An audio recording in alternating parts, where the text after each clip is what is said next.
absolutely terrible. Welcome into the live stream. Denver Broncos are finishing up the last few seconds of this loss. Little completion over the middle there to Troutman. Clock stops. They call a timeout.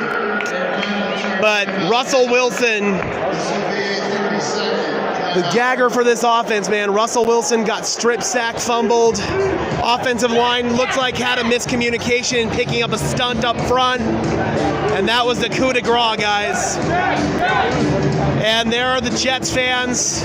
Broncos now fall to 1-4, 0-3 at home. We lose to the Nathaniel Hackett-led Jets. Some inopportune mistakes for Denver, man, from the safety where Russell Wilson held onto the ball too long and took an intentional grounding in the end zone. Marvin Mims with his fumble on his punt. And then whatever that double reverse play was, that was absolutely terrible. We already got 16 people in the house. We got Robert. How you doing, Robert? Good to see you, our resident Raiders fan. We got John Dobbs saying Caleb Williams. I mean, you know that now the Crash for Caleb crowd. They're going to be so loud. All right, guys, we're just finishing up the last few minutes. What? Which makes no sense. Which makes no sense. This team needs a pass rush, man. And a right tackle. And a right tackle. We'll take a left guard, too. We got Merlo, who says season's over. We got Broncos fan, of course we lose. Jay Fresh, Russ lost 5 more pounds this game with the amount of running he had to do. Very true. Yeah, I'll go with that. I will say, though, man, hats off to the Jets secondary. They gave Russ virtually no options to throw downfield.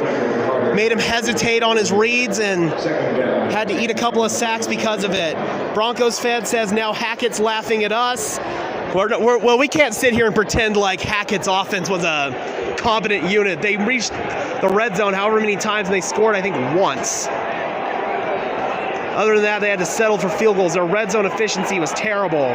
Broncos fan says, wonder who gets traded next? I'd keep an eye on one of the wide receivers, probably Sutton or Judy. All right. Russell, a little shovel forward. Pirine has it. Pirine gets inside the 50. Clock rolls, and this will probably be the final play. 3, 2, 1, it's over. Oh, did they clock? They clocked it with 1 second. They're going to have one more play to window dress it a little bit. They'll probably chuck it up in the end zone. What's going on, Bobby Bottles? Good to see you. Gabe says looks like the routes were bad. I saw one bad route Sutton definitely ran.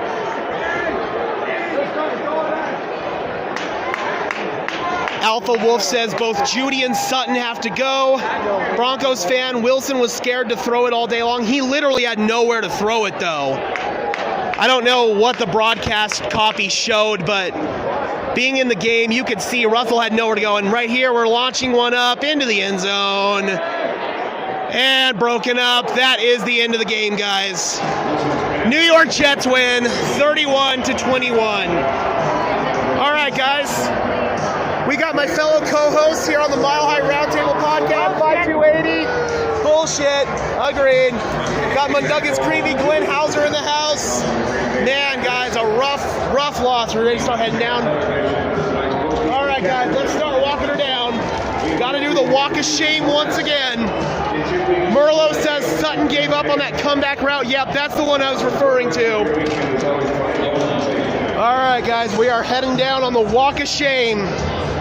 We're going to be hearing plenty of Jets, Jets chants. Gabe says our wide receivers can't get open.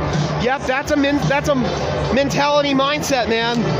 Our wide receivers just don't have that tough alpha mentality. Alpha says literally nobody was open for us. He extended plays, but nobody helped him out. O-line held up good, too. And big old crowd of Jets fans. Frustrating loss, Broncos country. Absolute frustrating loss.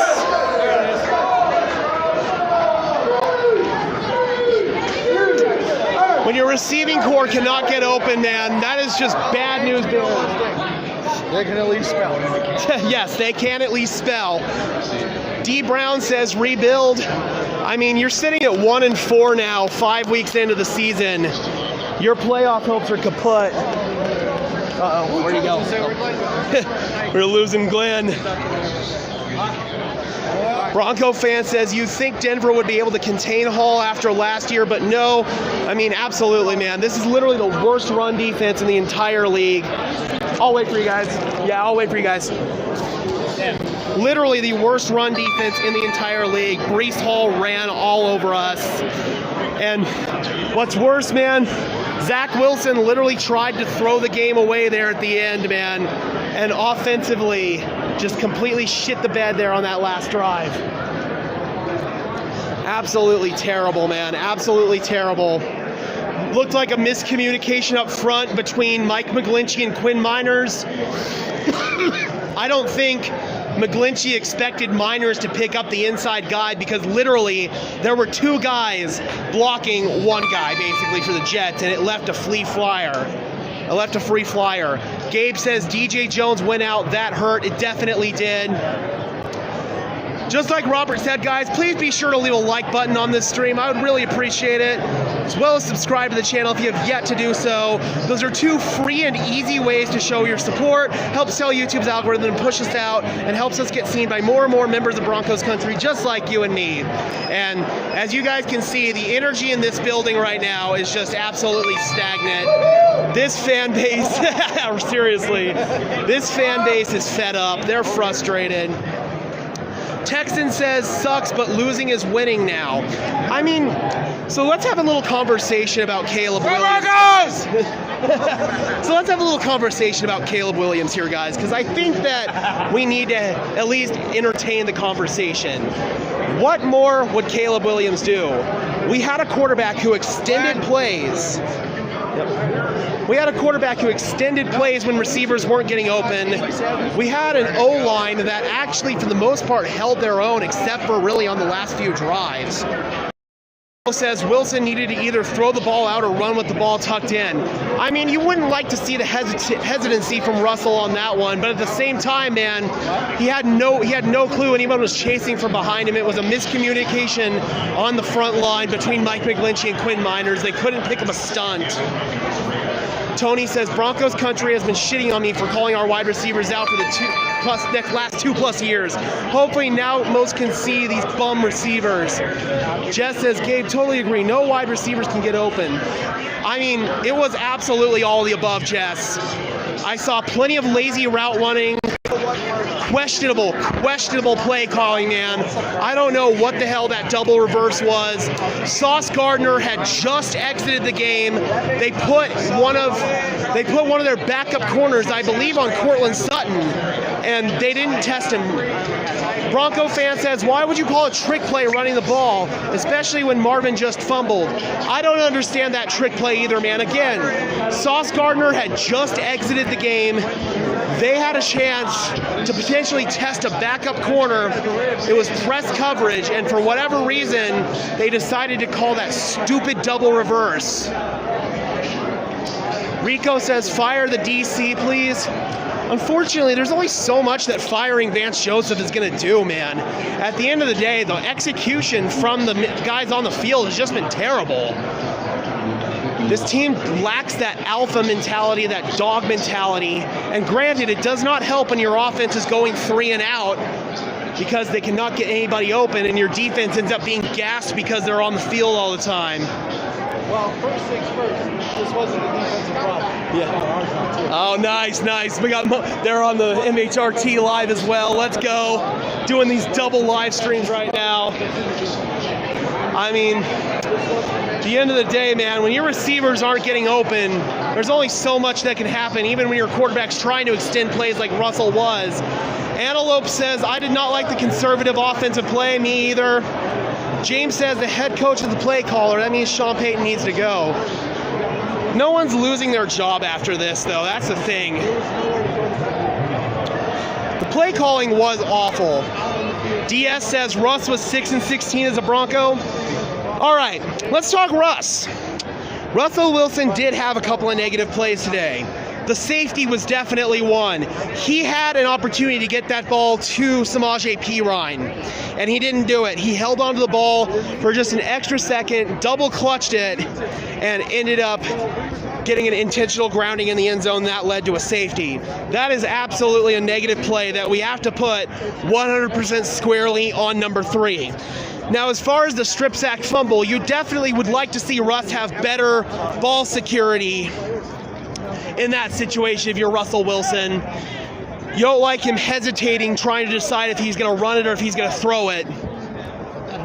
But that said, though, when your offensive line miscommunicates up front between Mike McGlinchey and Quinn Miners, and you have a free flyer running at Russ from the backside, he's not going to have much of a chance on that no matter what. Are you on the neighborhood? Yeah, 177 yards to Brees Hall. Yep. Absolutely pathetic, terrible effort. That long run. Yeah, the run defense, absolutely atrocious. Certainly didn't help when DJ Jones exited. But at the same time, even when you take away the massive run that Brees Hall broke out, I believe he'd still average for over 100 yards. That's disgusting. Bronco fan says Lombardi could go with Vance. At the end of the day, Lombardi's just kind of the offensive coordinator by title. This is Sean Payton's offense. This is Sean Payton's baby. The shitty play calling on offense is on Sean Payton through and through. Alto says couldn't recognize the blitz, couldn't stop the run, couldn't get receivers open downfield, couldn't run effectively enough. The only good thing was it showed Denver they need to improve. Absolutely. Absolutely. And I agree with you 100%, Jess. The loss was more on Sean than Russell, but that bad play, man, that last bad play, you definitely want Russell to have more ball security there. But at the end of the day, you want your offensive line to hold up when they're trying to pick up a stunt. Daniel says our defense played like they did last year, we would be 4-1 or 3-2 at least. Absolutely. And I mean, you can argue that the defense, for the most part, aside from Brees Hall, failing to contain Brees Hall, they held up their end of the bargain. Pat Surtain got a turnover. I don't know why Zach Wilson decided to throw that ball. Pat Surtain got a turnover, and again, we couldn't capitalize on it. And just like Khalil says here, good luck on Thursday night. We have to go into Arrowhead on Thursday night. I am not looking forward to that at all. That's going to be a bad loss for us. All right, guys, listen, here's the deal. My phone is getting ready to die, so we're going to have to cut this stream a little bit short. I'm going to be heading home very shortly, and I'll go live once I get home.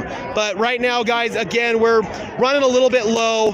This loss on the end of the day was on probably... I'd put it on the offensive line. I put it on Sean Payton the most, though. This was a Sean Payton loss today. This was an absolute Sean Payton loss today. And now we have to go into Kansas City on a short week. All right, guys, I'm going to get out of here before my phone dies. I will be back home probably within an hour and a half or so once we get through the downtown Denver traffic. All right, guys, and until then, I'm